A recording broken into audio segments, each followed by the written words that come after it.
Have you ever wondered how we measure time? Morning alarms, school bells, business meetings, or dinner plans? Every part of our lives depends on the clock. But how does this tiny device actually work inside? Let's dive into the fascinating world of clock mechanisms, fun and educational at the same time.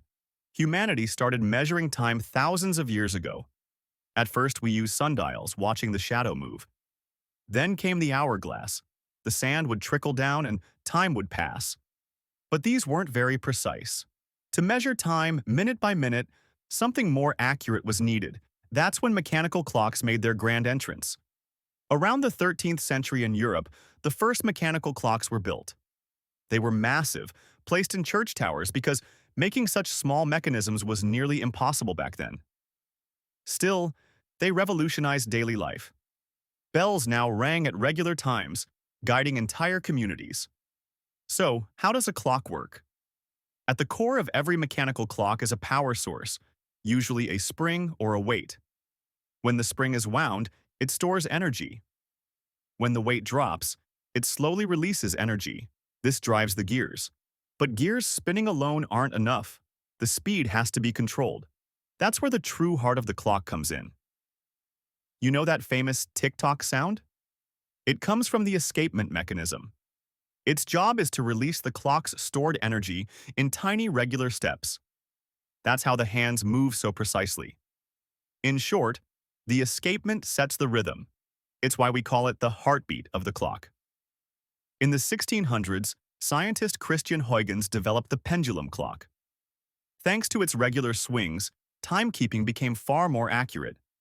For centuries, pendulum clocks were the most reliable way to measure time. Even sailors relied on them for navigation, because without an accurate clock, it was impossible to measure longitude at sea. By the 18th and 19th centuries, mechanisms had become smaller and more refined. People could finally carry time in their pockets. Thus, the pocket watch was born. With industrialization, trains and factories demanded strict schedules. Clocks became essential to everyday life. By the 20th century, the wristwatch took over, both a stylish accessory and a life-saving tool. Even today, watchmakers compete in a race for precision. In mechanical watches, parts smaller than a millimeter are crafted with jewel bearings, tiny rubies or sapphires, to reduce friction and increase durability. That's why some luxury watches cost a fortune. You're not just paying for the watch, you're paying for a miniature masterpiece of engineering. Of course, mechanical clocks aren't the only option. In the 20th century, quartz clocks were invented.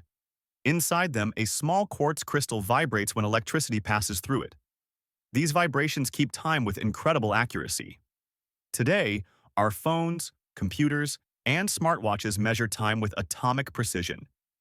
Yet mechanical watches still hold a special place, as works of art that don't just measure time. They let us feel it. In the end, whether it's a smartphone or a vintage pocket watch, humanity has always been chasing time. But maybe the secret isn't just to measure it, but to value it. Remember, clocks go tick-tock. But what really matters is what we do in between those ticks.